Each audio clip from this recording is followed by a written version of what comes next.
Hello, friends, welcome to my new YouTube channel. Just 1 second. আর কতদিন রাখবো এ মনেতে, কত পাবো আর ব্যথা। আর কতদিন রাখবো এ মনেতে, কত পাবো আর ব্যথা।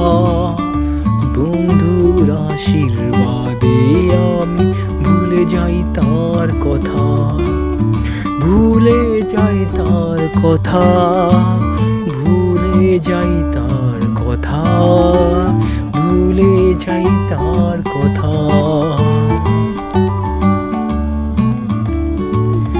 মনে পড়ার জিনিসে তো সহজে মনে পড়ে, তার অভাবে দু চোখ দিয়ে শুধুই জল যে ঝরে।